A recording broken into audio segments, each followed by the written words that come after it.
I've explained it before, like in typing, like in text. I'm thinking maybe if I draw it. Okay, picture a magician.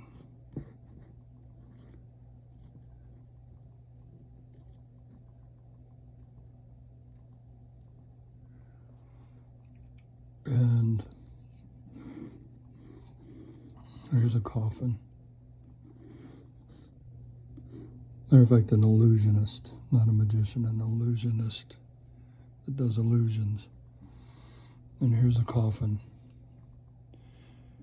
And he says, "Ladies and gentlemen, I'm going to get inside this coffin, and they're going to close the lid and lock it, and they're going to bury me in the ground, and I'm going to stay down there in the ground, and then they're going to bring me out of the ground, and you are going to be shocked and amazed because I'm going to still be alive."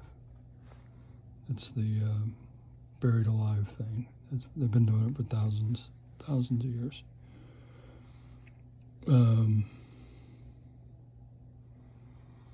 So now the magician, before he gets in the coffin, makes this huge production telling you he's going to get in that coffin, and he bangs on the side of the coffin and he waves things around, and assistant girls walk around with bikinis and stuff, whatever you call that, whatever they wear. And they're all walking around, and everybody's walking around, and this is a big frilly show. And we will say, that's all of everything before May 16th, 1984. So really years of banging on the coffin. Oh, I'm going to get in there and they're going to bury me alive. And, years of it. It sounds so sarcastic. I never mean to sound sarcastic, but I'm often told I sound sarcastic. Years of it. And,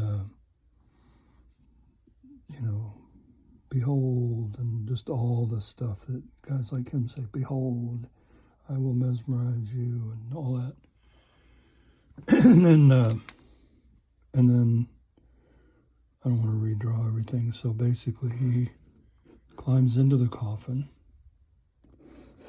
May 16th, 1984. He climbs into the coffin, everybody seals it up, and they put it down in the ground. They have a headstone, and they bury him, okay? And then, some people have gone so many hours, and this many hours, and that many hours, but the greatest illusion in the history of forever would be years. Some people, even when they did this a couple thousand years ago, they would go, 3 days maybe. But now, the world's greatest illusionist, not a hoaxer or prankster, or not a guy who does bits or tricks or scams or lies or fibs, but the world's greatest illusionist, he's going to go in the ground and just stay there. And, people say, oh, it's going to be for this long, it's going to be for that long, it's going to be... No.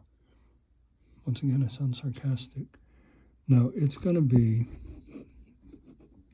an undetermined amount of time. It is confirmed, it's going to be after the greatest illusionist ever, after his father dies, after his father passes away. Whether or not that was decided in 84 is up for debate. But when the illusionist's brother, his little brother right here, His name is Michael. When he gets his, we'll call him, when he gets his marching orders in 99, they're clear. After he dies, that's when we're going to dig up the magic coffin. And, post 1984, between 1984 and 99, we know a lot more about DNA testing and all that. So, what did I call it? Marching orders. The marching orders given to his brother Michael reference DNA testing, if there's, if people question, let's say there's somebody in there, in the coffin, let's say, we'll go with two options, option 1 and option 2. One is there's somebody in there. So now with DNA testing, that could be tested and compared to the family, or, obviously dental records and all the things you can do. So if we go with one and there's a body in there, or person in there,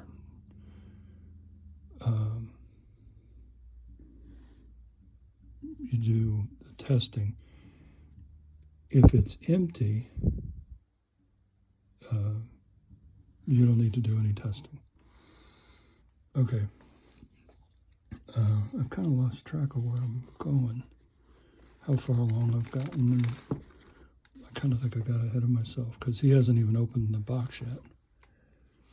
Okay, so that's the thing. People talk about, he's gonna come back after 10 years, or he's gonna come back after 20 years, and I'm not sounding trying to sound sarcastic. I'm not picking on that. What I'm saying is, okay, picture the magician. He's pre this date. He banged on the side. He said, and he made all kinds of noise and said, "Ladies and gentlemen, you will be devastated and amazed." Once the lid goes down,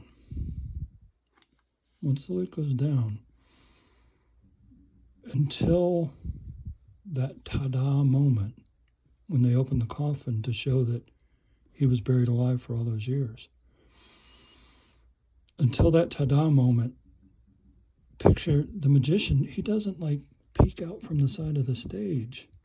They put this thing in the ground. He doesn't call you up and say, "Tee, are you still watching the bit? Are you watching it? The illusion, it's the greatest."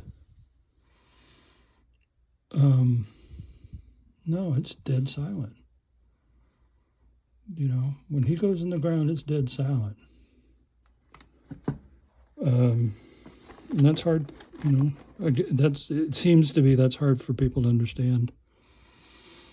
But this isn't a hoax, this isn't a bit, this isn't a prank, this isn't a trick, this isn't a scam, this isn't a joke. This is the world's greatest illusion.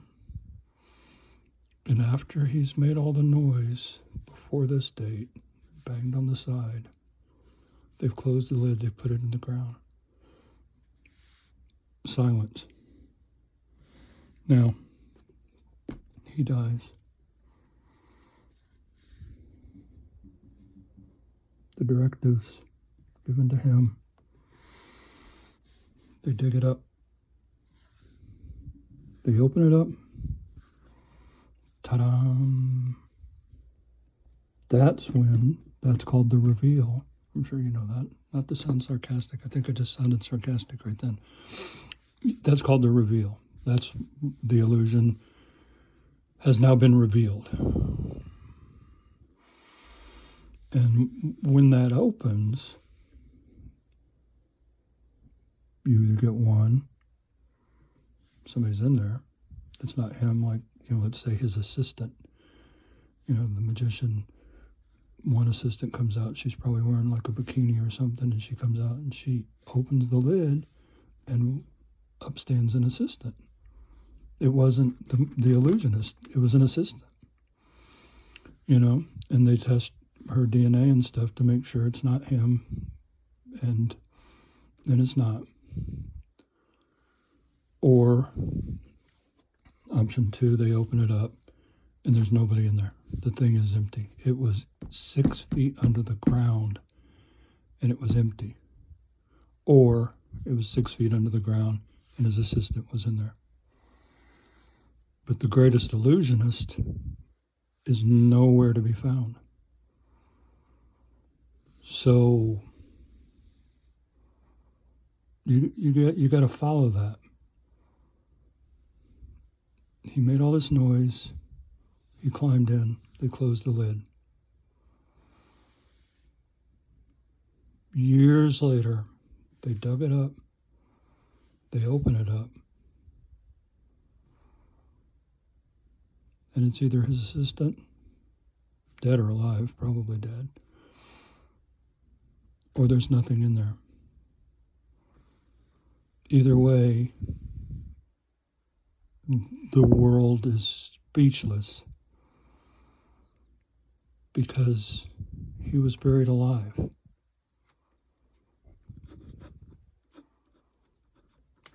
He was buried alive. He's not in there. He's alive.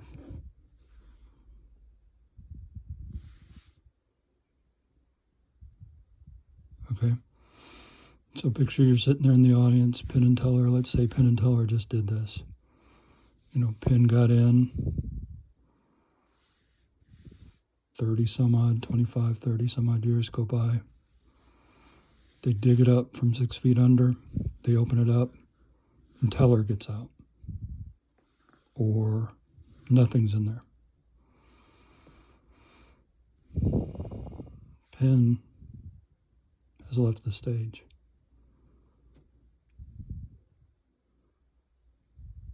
Can you see that? Penn has left the stage. They open the box, and it's either Teller or no one's there. And that's the show's over.